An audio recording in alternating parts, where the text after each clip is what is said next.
कुछ जीव ऐसे होते हैं कि जो पूर्व जन्म के संस्कारों के कारण संतों की शरण में आते हैं, क्योंकि या तो पिछले जन्मों में उनको संतों के दर्शन हुए हैं या उनको संतों की दीक्षा जरूर मिली होगी, लेकिन करने में कोई कमी रहने के कारण वो अपनी मंजिल को नहीं पा सके। उनको अगला जन्म भी मनुष्य योनि मिली है और उनको अवश्य पिछले अच्छे कर्मों के कारण संतों का सत्संग, उनको नाम की दीक्षा और उनका संग मिलता है। संसार में रहते सभी जीव हैं, लेकिन दुनियादारी की चीज़ों की तरफ तो हम आकृष्ट होते हैं, अपने आप बिना बुलाए उनकी ओर खींचे चले जाते हैं, क्योंकि उन चीज़ों को हम शायद ज़रूरी मानते हैं। हम समझते हैं कि इस शरीर के लिए ही, इसके सुख के लिए, इसके आराम के लिए और इसके स्वाद के लिए, स्वाद इंद्रियों को है, सुख शरीर को है और प्रसन्नता मन की होती है।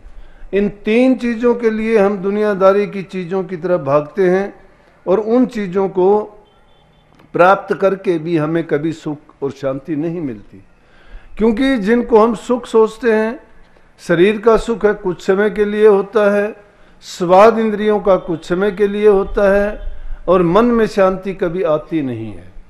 क्योंकि जिसको हम शांति कहते, सुख कहते हैं, वो आनंद जब तक आत्मा को नहीं मिलता है तब तक उसका जीवन रूखा सूखा ही रहता है। जब इंसान को आत्मिक शांति मिल जाती है, उसको संतुष्टि हो जाती है, तो दूसरी चीज़ों की उसको परवाह और ज़रूरत नहीं रहती। अभी 1 घंटा पहले यहाँ पत्रकार भाई आए थे और उन्होंने कहा कि जी हम देखते हैं कि संसार में लोग इन चीज़ों की ओर भागते हैं, क्या कोई ऐसा भी तरीका है या संत वो कौन सा तरीका बताते हैं कि जिससे जीव के ये पांचों विकार, काम, क्रोध, लोभ, मोह, अहंकार, ये मिट जाते हैं, उनकी तृष्णाएं सब खत्म हो जाती हैं और उनको कैसे इस लाइन में या संतों की शरण में जाने के बाद कौन सा ऐसा इनको तरीका मिलता है कि जिससे इनकी इच्छा ना कम हो जाती है। ये चाहना कम करने का तरीका एक ही है, जब किसी चीज से हम मन को मोड़ते हैं तो दूसरी तरफ उसको लगाने का कोई ना कोई साधन भी होना चाहिए। जब संसार के पदार्थों की ओर से मन को हटाओगे तो इसको दूसरी ओर लगाने का प्रभु की भक्ति के सिवाय दूसरा कोई तरीका नहीं है। और जब इंसान की चाहना खत्म हो जाती हैं, जरूरत सीमित हो जाती हैं, तो फिर क्या होगा कि वो बेपरवाही का आलम हो जाता है कि उसको ज़रूरत जब नहीं है तो उन चीज़ों के लिए हम क्यों बुरा भला करते हैं, स्वार्थ के लिए करते हैं। आज भाई भाई का झगड़ा है, घरों में प्यार प्रेम नहीं है, शांति कहाँ से आएगी। आदमी का खुद का जीवन दुखी है, दुखी जिसका मन है वो घरों में जब रहेगा तो ना प्यार से बात कर सकता है, ना कोई खुशी से काम कर सकता है। अगर वो कोई काम करेगा तो उससे किसी प्रकार का उसको लाभ भी नहीं हो सकता है। जहाँ अशांति है, जहाँ प्रेम नहीं है, जहाँ आपस में बैर विरोध है, वहाँ धोखा, छल, कपट, बेईमानी और लालच, ये चीज़ें इंसान के दिल में घर कर जाती हैं। किसी पर उसका यकीन और विश्वास नहीं रहता। जब उन चीज़ों से उसका विश्वास उठ गया तो मन की शांति भी नहीं मिलेगी। मन जिसका प्रसन्न नहीं है तो उसको कहाँ लगाओगे, ना गुरु की चरण में लगेगा। सत्संग में जाओगे, अगर सत्संग के वचन सुनोगे फिर भी तुम्हारे मन में वही विचार घूमते रहेंगे। घंटों तक तुम दूसरी चीज़ों के लिए बैठे रह सकते हो। उन्हीं का सवाल था कि हम कोई अगर पिक्चर देखने के लिए जाते हैं, सिनेमा हॉल में 3-3 घंटे बिता देते हैं, लेकिन सत्संग में आधा घंटा भी नहीं बैठ सकते। क्यों नहीं बैठ सकते? क्योंकि हमें जिस चीज़ की चाह नहीं है, हमें सिनेमा की देखने की चाह है, उसमें हमारा मन लगा हुआ है, उससे हमें मन को जो इंद्रिय भोग है, इंद्रिय सुख है, वो मिलता है, लेकिन शांति नहीं मिलेगी। कुछ समय के लिए तो दिल बहलाव हो जाएगा, कुछ समय कट जाएगा, लेकिन जो स्थायी शांति है वो प्रभु की भक्ति में है, वो मन के लगाने में है। काम तो मन ही करेगा, लेकिन मन को एक तरफ से हटा के जब दूसरी तरफ जोड़ देंगे, विषय विकारों से हटा के उसको सतगुरु के चरणों में जब जोड़ देंगे तो उसको सारे संसार के स्वाद, सारे रंग रास सब उसको फीके झूठे नजर आने लगेंगे और उनसे अपने आप उसका मन हटता चला जाएगा। जब तक हम क्या करते हैं, भूल करते हैं, हम सोचते हैं कि शायद जो चीज़ें हमें प्राप्त हुई हैं इस दुनिया में, धन संपत्ति है, अच्छा परिवार घर बार है, लेकिन उनको पाके हम सुखी हो जाएंगे। कोई सुखी नहीं होता है। जिसको भी देखोगे, जिसको भी टिटोल के देखोगे, बाहर से आपको हंसते हुए दिखाई देंगे, बाहर से आपको सुखी दिखाई देंगे, हर प्रकार से उनके पास सभी संसारी साधन भी मौजूद रहेंगे, लेकिन जब उनसे अगर दिल की बात पूछोगे तो आप पाओगे किसी न किसी रूप में वो कोई ना कोई शिकायत करता मिलेगा। संतुष्ट कोई नहीं है जीवन से। संतुष्ट नहीं है तो फिर कहाँ से शांति मिलती है? शांति की खोज में हम संतों के सत्संग में जाते हैं, लेकिन जब बात आ जाती है कि पूर्ण संत की शरण में जाना चाहिए, जीव को तो पता नहीं है कौन पूर्ण है, कौन अधूरा है, कौन पहुंचा हुआ है, कौन यहाँ 3 लोक का है, कौन। बात बनाते हैं किताबों की लेखी बात, इधर उधर से 4 बात सीख के कुछ का कुछ अंट संट बकते रहते हैं। संतों का जीवन जो क्रियात्मक जीवन था, संतों ने अपने जीवन से संसार के जीवों को वो शिक्षा दी और उनको ये करके दिखाया कि उन्होंने तप करके दिखाया, त्याग दिखाया, प्रेम दिखाया, श्रद्धा दिखाई, गुरु भक्ति दिखाई और संसार के पदार्थों को मिथ्या समझ के उनके नज़रों के सामने त्याग के दिखाया।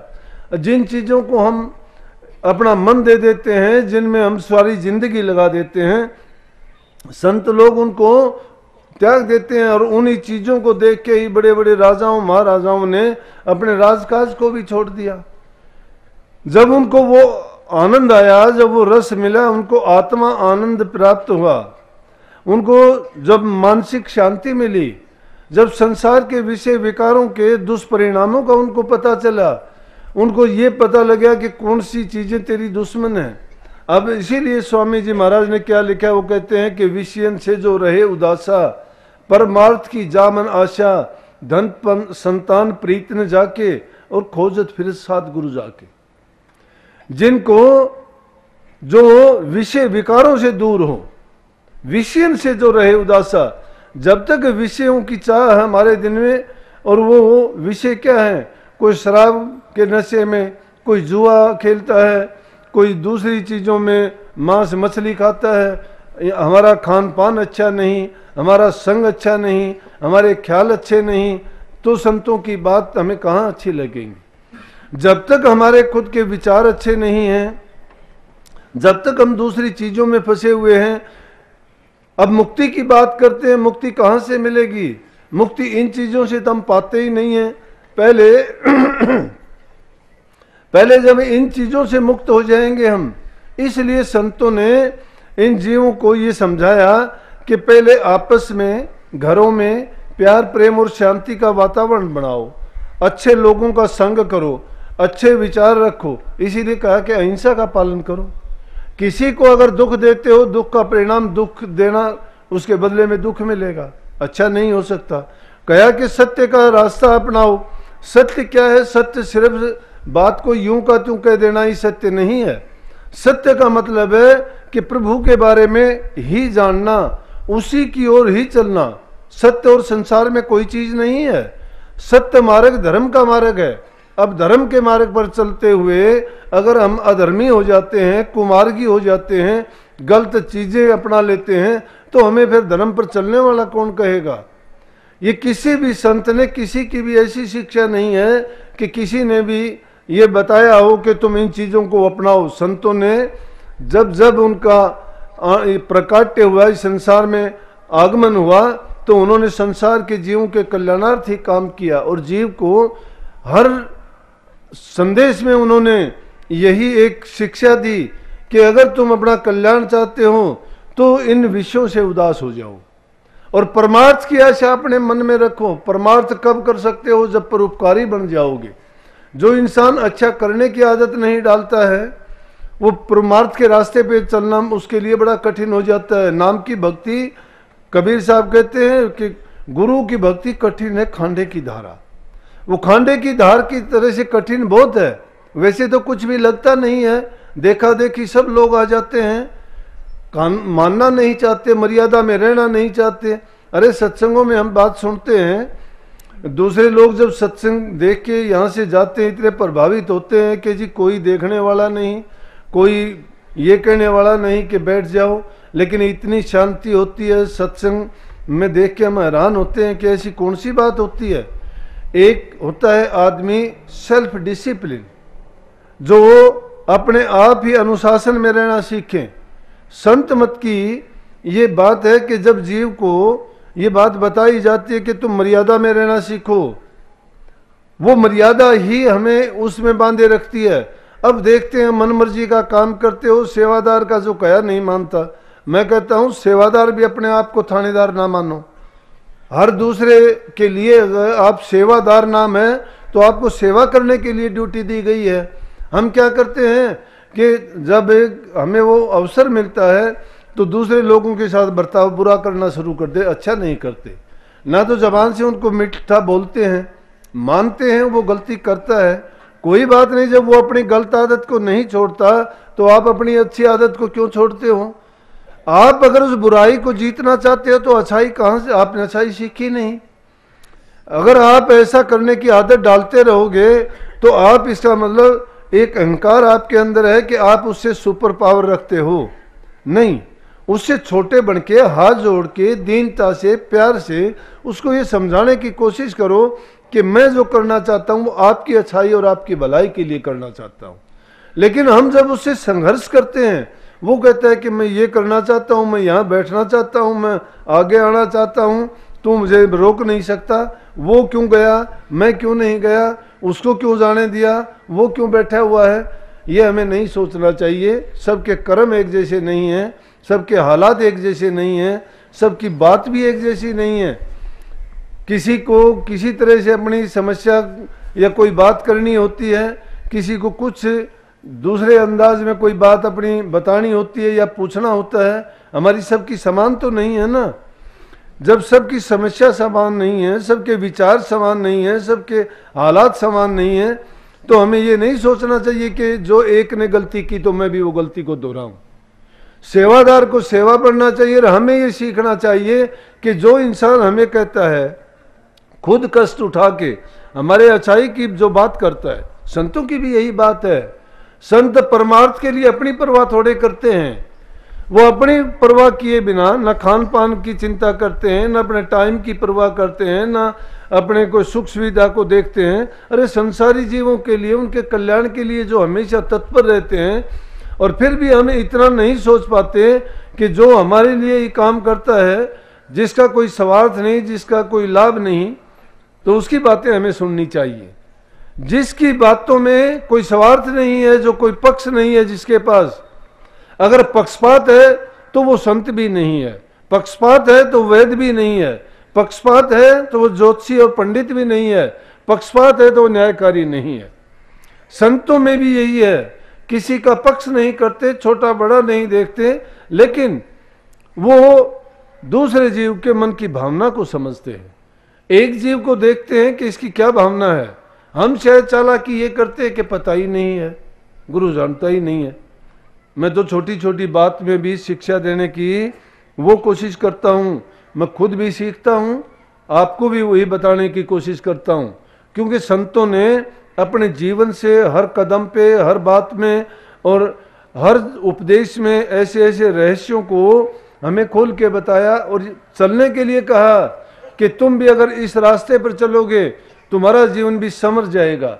जब तक हमारा जीवन सच्चा अच्छा नहीं है तो हम भक्ति के मार्ग में भी ना चलने के काबिल है और ना ही उसमें कोई किसी प्रकार की उन्नति और सफलता पा सकते हैं। सुनी सुनाई बातों से हम बात कहते हैं कि मैं प्रकाश देखना चाहता हूं, अंदर का प्रकाश देखना चाहता हूं, नूरी गुरु देखना चाहता हूं, मैं शब्द की धुनों को सुनना चाहता हूं। बात ठीक है कि ये बातें हैं, आपको बताई गई हैं, समझाई गई हैं, लेकिन ये क्यों बताई गई हैं और उनको किस प्रकार से हम हासिल कर सकते हैं कि मन को लगाने के लिए उसको आदर्श चाहिए और वो चीज़ें कहीं बाहर नहीं है, हमारे अंदर में हैं। न संतों ने मंदिर की खंडन किया, न पूजा पाठ का किया, न आरती यज्ञ हवन का किया, न तीर्थ व्रतों का किया।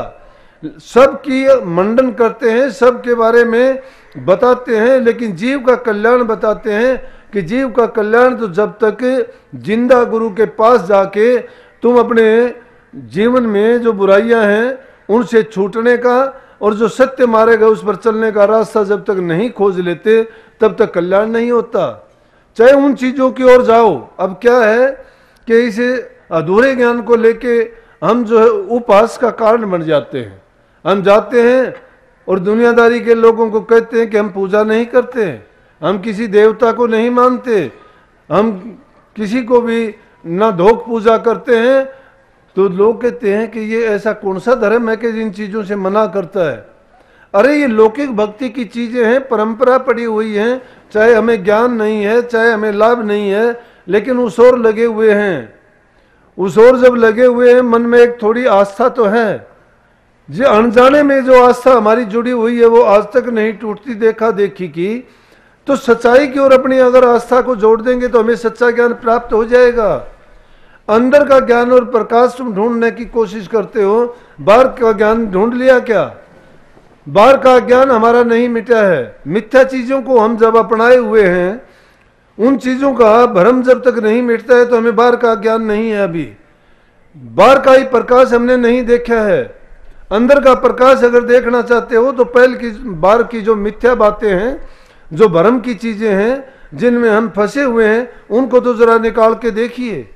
जब उस ज्ञान को आप दूर कर लोगे तो अंदर का ज्ञान तो आपको बहुत सुलभ है, बहुत आसानी से आपको मिल जाएगा। और उसका भेद बताया गया है। वो धुन भी सुनने के लिए आपको प्रयास नहीं करना पड़ेगा। क्यों नहीं करना पड़ेगा? वो धुनें हैं, अपने आप ही हैं, वो अब भी हैं, लेकिन आपका ध्यान उस ओर नहीं है। वो नूर अंदर में अब भी है, वह डिवाइन लाइट है, लेकिन हमारा ख्याल उस ओर नहीं है। तो संतों ने कैसे बता दिया? संतों ने यही बताया कि जब तक तुम अपने आप को बाहर से अच्छा और सच्चा नहीं बना लेते, जब तक आप परोपकार के कामों में अपने आप को नहीं लगा देते, तन से सेवा नहीं करते, मन से नाम का सिमरण नहीं करते, आपके पास जो चीज़ें हैं उनसे दूसरों का परोपकार भलाई का काम नहीं करते, आपस में लड़ाई झगड़ा करते हैं, धोखा छल कपट बेईमानी करते हैं, काम में जो भी काम करते हैं, पेट पालने का जो साधन है उसमें भी धोखा करते हैं। अब जो कमाई करते हैं बुरे तरीके से आती है, उन चीज़ों का सेवन करते हैं, अच्छे विचार हो ही नहीं सकते। जैसी जो चीज़ हमने हासिल की है उस चीज़ में जो गुण है, जो दोष है, जिस चीज़ का भी सेवन करोगे वैसे ही विचार हम में आ जाएंगे। और वो ख्यालात जब हमारे पास होंगे तो लाख कोशिश करना, अरे मैल को तो उतारना चाहिए। हम मैल लगा के ही कहते हैं कि मैं मैल इससे उज्जवल होना चाहता हूँ। ऐसे नहीं हो सकता। इसी तरह जो बार बार संसार में ये जीव बेचारा आता रहा अज्ञान के बस, जहाँ इसको कोई समझाने वाला मिला ना बताने वाला मिला, जब मिला भी तो भी हम उन्हीं जन्मों के पूर्व संस्कारों को लेके जो जन्मे थे उन संस्कारों को अब तक नहीं भुला पाए। झगड़ा करते हैं पशु पक्षियों की तरह से। जो अज्ञान के बस होते हैं वो झगड़ते हैं। लड़ाई किस चीज़ की? लड़ाई करने के लिए तो आपके पास बहुत कुछ है। बुराइयों से लड़ो। उन बुराइयों से जब लड़ोगे, बुराइयों को तुम पछाड़ दोगे, उनसे तुम विजय प्राप्त कर लोगे तो तुम्हें सूरवीर कहा जाएगा, इंद्रिय जीत हो जाओगे। तो जब इंद्रियों को जो विजय कर लेता है तो समझो पूरे संसार को ही जीत लिया। जिस मन को तुम बुरा बताते हो मन तुम्हारा मित्र बन जाएगा। उसको मित्र बनाना नहीं चाहते। मन को जब खुला छोड़ दोगे, जब तक ये खुला है, भागता है, इंद्रियों के पीछे भागता है, स्वादों के पीछे भागता है, दुनियादारी की चीज़ों के पीछे ये सोचता है कि इनमें मुझे खुशी मिलेगी, शांति मिलेगी, लेकिन ना उनमें खुशी है ना शांति है। जो चीज़ मिलेगी यही मन जब अंदर में सिमट जाएगा, बारी दौड़ धूप इसकी खत्म हो जाएगी, संसार के पदार्थों की तरफ से ये अपने ध्यान को हटा के और प्रभु की भक्ति और सतगुरु के चरणों की ओर जब जोड़ देगा तो इसको सब कुछ मिल जाएगा।